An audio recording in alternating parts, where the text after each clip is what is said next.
having your soft retirement date or your work optional, right? Getting to a certain number, that's helpful. We also like to take that, a step deeper to say, well, hey, what if you also retire a year later because you say, hey, they look like they're having so much fun. Could we do this?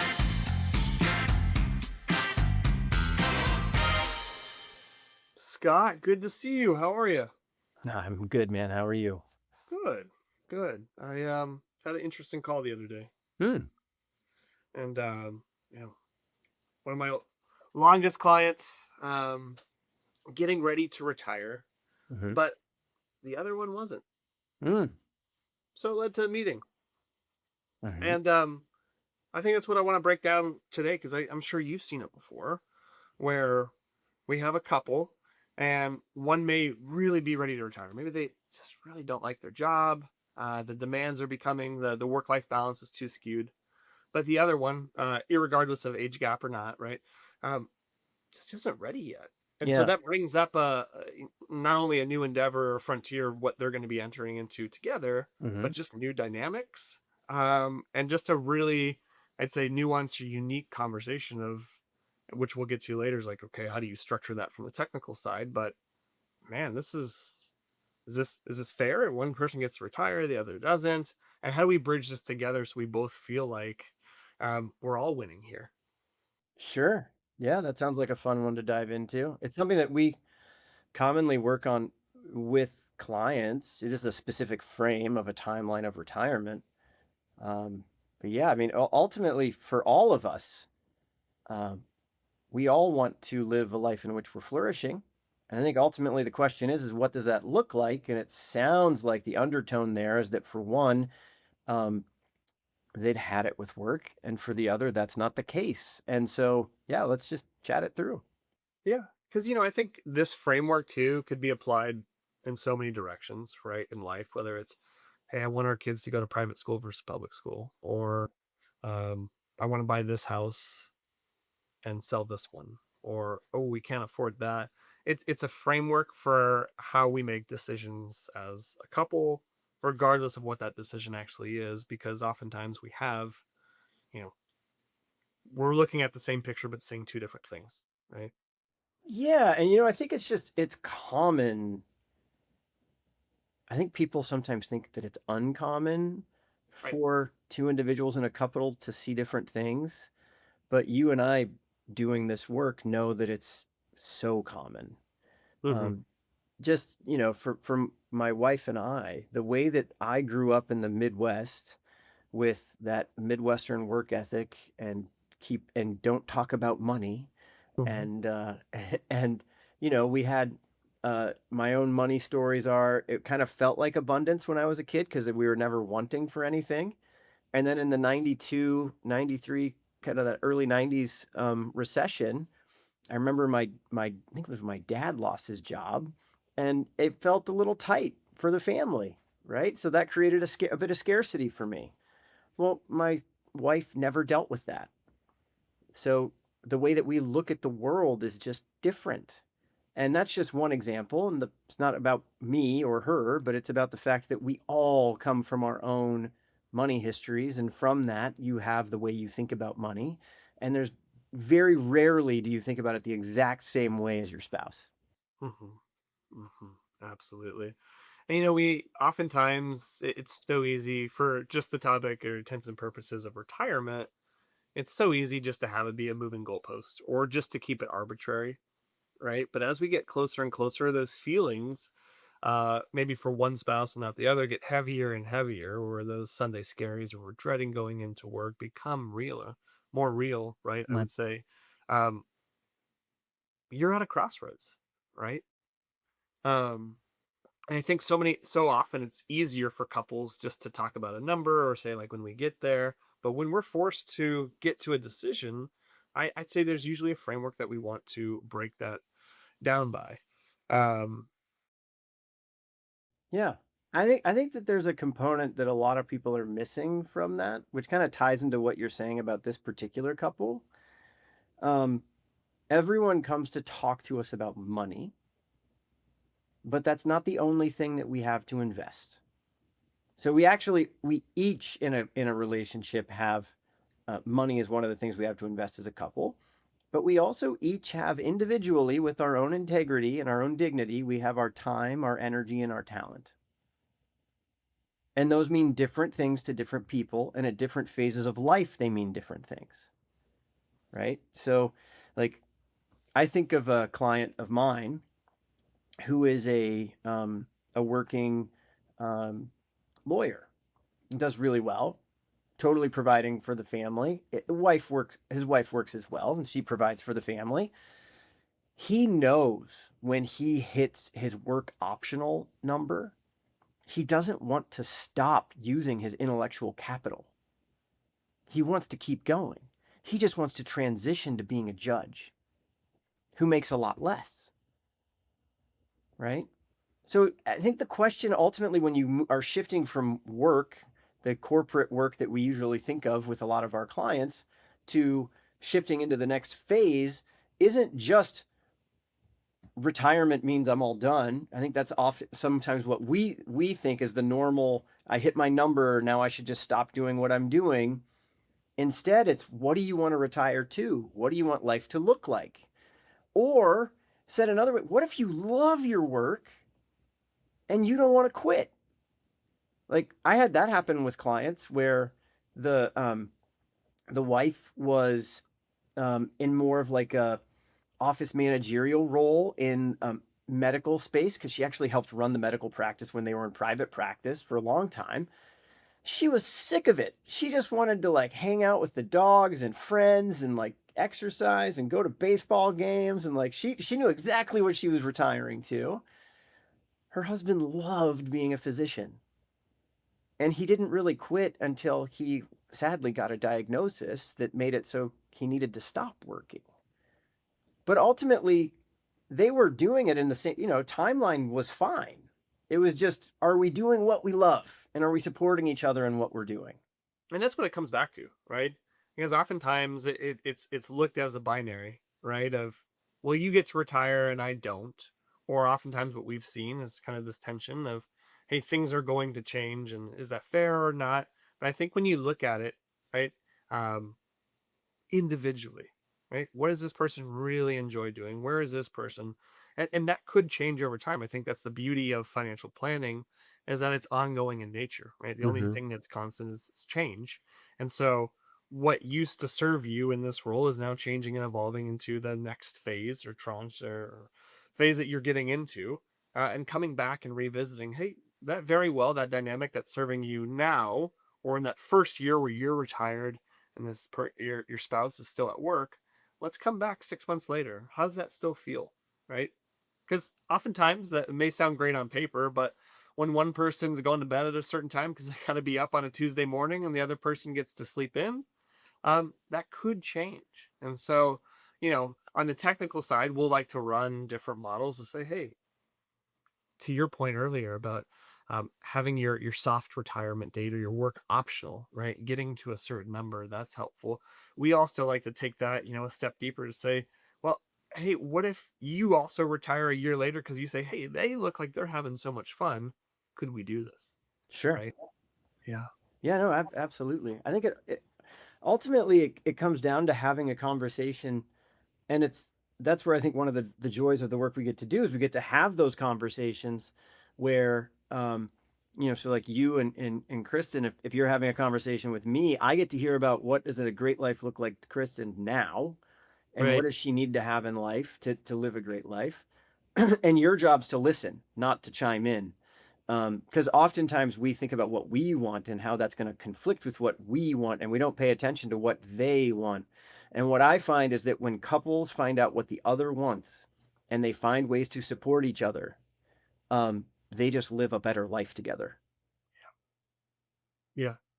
Summed up: happy wife, happy life. Right?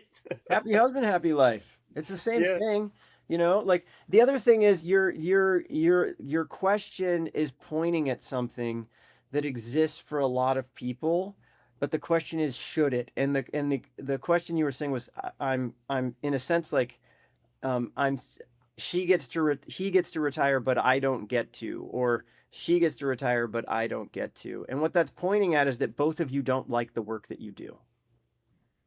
And I would point to the fact that if that's the case, why don't we look at what work you could be doing that you would like? Hmm. Yeah. Um, yeah, the lens that we get the opportunity at both of our firms to walk clients through of understanding and listening, of hearing our clients share what makes a fulfilled life for each of them. Oftentimes, and when we talk about retirement, I think in so many prior contexts we use it from the just the we posture, and one person will answer for both people, Yeah. right? It's like, great, we're going to get it at this date. We're going to hit this number. You're going to do this. You're going to do this. Your account, yes, no, green, red. We're good to go. Um, but I think coming back again and again and again, that revisiting of, is this working for you? Right. I love the question of, how's that working for you? And how's that working for those around you? Right. Um, I love approaching financial planning this way because it is changing, right? Mm-hmm. And it is very common. In the case of the clients, as mentioned at the beginning of this podcast, one's still going back to work and they love what they do. Yeah. Um, they're going to work for another 3 or 4 years and they actually get energy from that. And the other is like, hey, I've been doing this for 30 years. I've done my time, and now I'm going to go find energy in something else. Yeah, and I think that's the you're kind of getting at the key, right? Which is asking yourself the question of what fills up my cup, what brings me energy in my life. And if you are the type of person that work brings you a great deal of energy and you haven't taken the time to figure out what you're going to do next that is also going to help bring you energy, um, that's where we see health decline. Like it's documented time and again. You need to be retiring to something that is a purpose driven thing for you, whatever that means. You don't want to just leave behind something that you don't like into a void. That typically is not great for you. Well, and here's the thing, it's probably waiting for you on the other side if left unaddressed, right? Sure. I've seen it where if you're miserable while you're working, oftentimes, right, that could carry with you. Now, if it's a bad work environment, you're ready to retire, different circumstances. But doing that inner work, like, what are you retiring into, not away from? Yeah. But, we bring up this whole context just from the idea of most people, they don't have the conversation, right? You've talked a little bit about it before in prior episodes. Would love for you to go deeper into maybe even some of the context on Jonathan Haidt's work of like the elephant and the rider and the intellectual versus actually feeling. But so many times when we think about retirement, when we think about a big purchase, a financial decision, we only use one side of our brain. We only just go straight into the numbers. We bring up frameworks like this because it's so important, especially if you're married with a significant other, to actually have that conversation. Hey, are we thinking about this the same way? What are your thoughts? Should we do this? Right? All you have to know about the rider and the elephant idea of how our brain works is have you ever been in a fight with someone and told them to calm down? Just to go, well. You're trying to get them to think. It doesn't work. Yeah. No, I mean what you're getting at is that we operate more on emotion than we let on, than we think we do. About 95% of the time, our brain is working on a system that runs on emotion, not thinking, not what's two plus two. And so when you have these conversations, you want to be able to feel through what matters most to you. And you do that by having the conversation. When you think something, you think it in your brain. When someone says those words back to you, they go through your ear canal, hit your amygdala, and chemicals are released in your body, and that is emotion. And you feel what matters most to you. And the question ultimately is like, what has you jumping out of bed in the morning on the balls of your feet? What kind of life do you want to live? And don't be scared to say it to your spouse, right? And So good. oftentimes in life, we hold back, and when we hold back on the fullness of who we are as a human being and what life means to us. And if you each support each other in living your version of a great life, watch out. I see it happen all the time at our firm. Like clients do the coolest things, whether it's creativity, spirituality, their relationship with families, their relationship with each other, the work that they do in the world, how they choose to take care of their health. It's just it's awe inspiring to see this work. And our job is just to support them with the money, to guide them with the money choices, to help them live a great life. It's like we understand what the great life looks like, and then we look through that lens like it's um, a prescription of lenses, right? And when you do that, now you go make the money choices based on the life they want, not based on the textbook answers. Yeah. I think of money just being this tool, as you talked about, and it's a simple exchange for your time, energy, money. I'd also add health, right? And so, um, being on the other end of this as financial planners, I could say, yeah, to your point, inspiring. I get chills when I get to hear and see and receive pictures and hear stories of ways clients are deeply living inspiring lives, right? Being able to have money simply be that vehicle, money simply be that tool, that conduit to allow those things to come into action. But to your point, if we never have that conversation, if we hold that in, we keep that close to us because it's safe, right? We can't get hurt that way. We're not living a truly most aligned, fulfilled life. And so being able to have that conversation, share with your loved one, your significant other, your financial planner, let that out, because then that's what drives, our favorite thing of our job is putting pen to paper, action, the technical steps of how do we make this dream a reality. Mm. Yeah, yeah. I mean, you say like the visions and stuff. Like I just think about clients that I met with this week or saw this week. Um, two of them were younger at the time in their 30s, and their initial vision was getting engaged and having a family, and having a home, and having careers that they love, and they have that now, and that's actually the inspiration for the chapter that I'm publishing on the book that you and I are helping with, where a bunch of advisors are coming together and doing more than money, as kind of just helping explain what this work is really about. It's not about the money. The money's just the tool, like you're pointing out.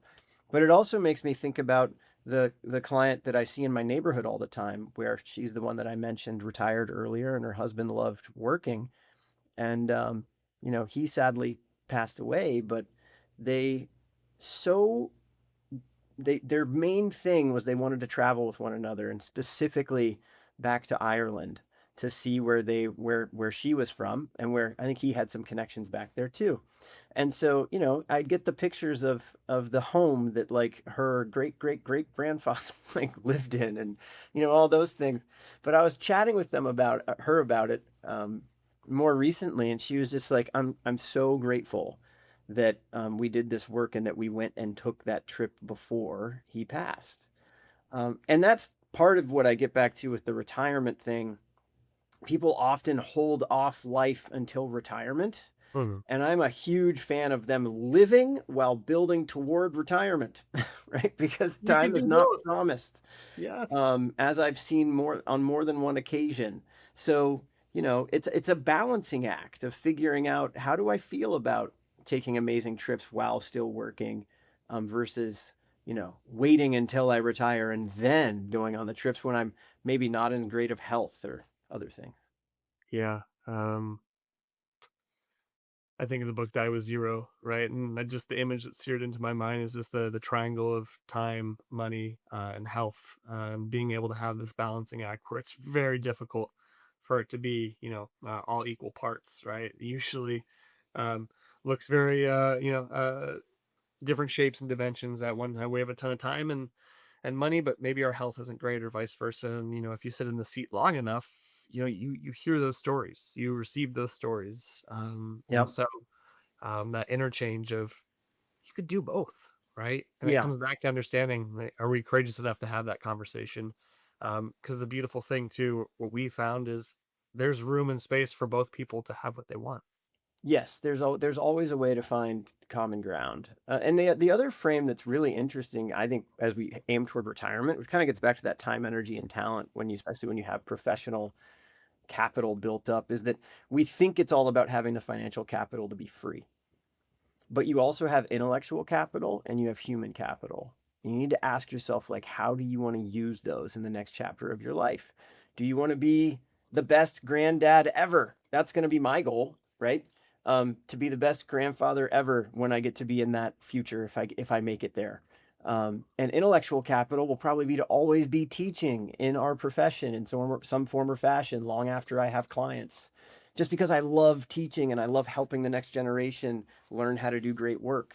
So it's like, what's that for you? And the cool thing is that everybody's different. And the joy of the work we get to do is we get to basically hold up a mirror to help people figure out what matters to them. We're not giving a bias to what we think they should do. It's about holding up space for them to figure out what they want to do. And then their spouse gets to be next to them to hear all of that.